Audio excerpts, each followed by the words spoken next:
Welcome to another episode of Russian Hate Speech, where we break down the Kremlin's latest lies against the West. During the program Vesti Nedeli on June 1, 2025, a narrative was spread claiming that the use of a German long-range cruise missiles Taurus against Russia would mean Germany's de facto entry into the war on Ukraine's side and would allow Russia to strike Germany with missiles. Igor Korotchenko, the editor-in-chief of National Defense magazine, stated, Taurus is a highly accurate and quite dangerous weapon. Only professionals can operate it. So even if these missiles are handed over to the armed forces of Ukraine, their launch, programming, flight mission input and target designation will be carried out by the Bundeswehr military. Therefore, de facto and de jure, if Taurus missiles strike Russia, Germany will enter the war with our country. This will be a casus belli.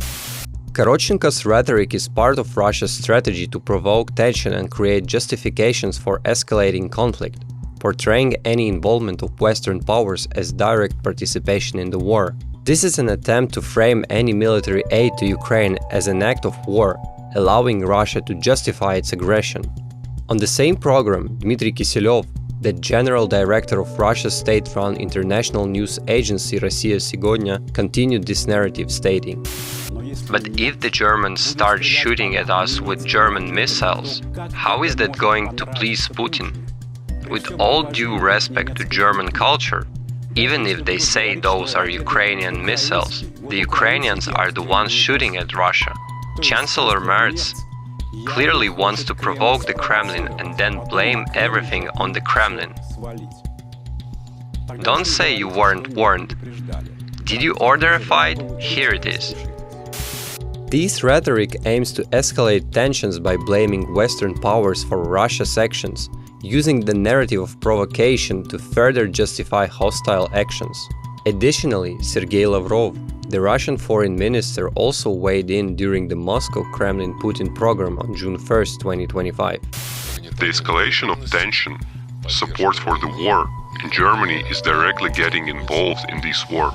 We already have German tanks driving across our territory. If we also get missiles, they mostly burn, not drive. Therefore, Germany's direct involvement in the war is already obvious. Germany is sliding down the same slope that it slid down a couple of times in the past century, heading towards its downfall. This is a clear attempt to manipulate historical narratives, painting Germany's support for Ukraine as a betrayal and an act of aggression, echoing wartime rhetoric. On another segment of Sunday Evening with Vladimir Salvio on June 1, 2025, the rhetoric shifted to the idea that the West, particularly the United States, doesn't understand that Russia isn't fighting for territory, but for its civilizational space. Vadim Higin, a member of the House of Representatives of the National Assembly of Belarus, stated, In the West, and especially among the Americans, there's the illusion that Russia is fighting for territory. But we are not fighting for regions or territories.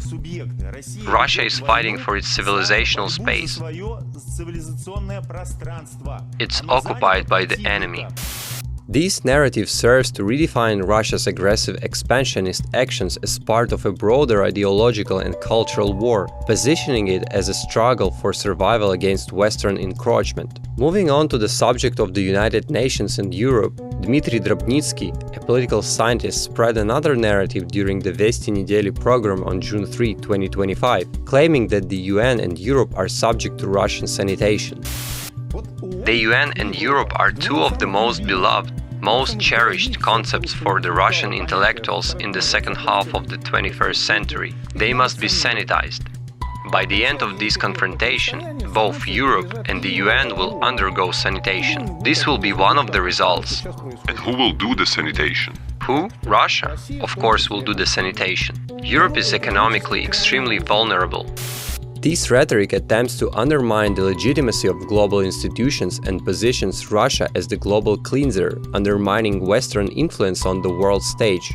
Lastly, in the 60-minute special edition program on June 4, 2025, the narrative shifted to a frightening claim that if Ukraine does not capitulate to Russia, Poland will seize part of Ukrainian territory.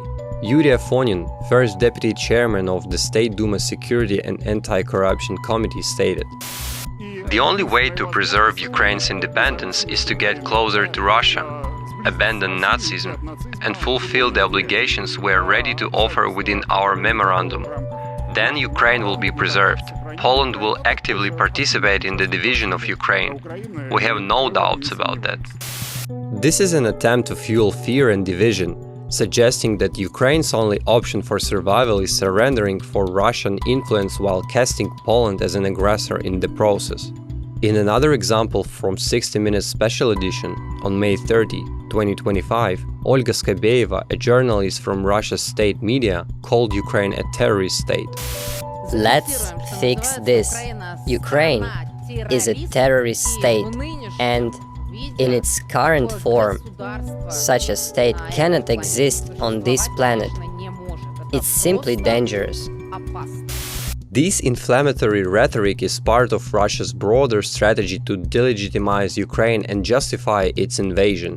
Finally, Rodion Miroshnik, a special envoy from the Russian Ministry of Foreign Affairs, dismissed the importance of Ukrainian ports and called for their destruction. As of today, I see no reason to hold back. Ports like those in Odessa, on the Danube, should not exist. These ports are used to transport military cargo, and 80–90% of Ukraine's cargo is military.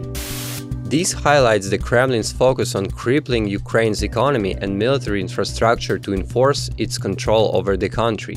Finally, on June 1st, during another edition of Sunday Evening with Vladimir Salvio, a disturbing call for the assassination of Ukrainian intelligence leaders was broadcast.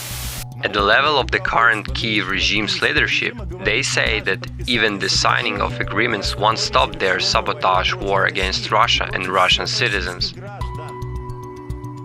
They openly talk about continuing a terrorist war. What guarantees can protect against that? The dismantling of this regime. Yes, and the personal elimination of those Nazi leaders.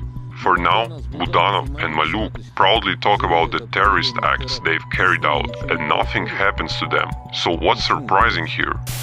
This segment is a direct incitement to political murder and a stark example of how Russian propaganda crosses ethical and legal boundaries.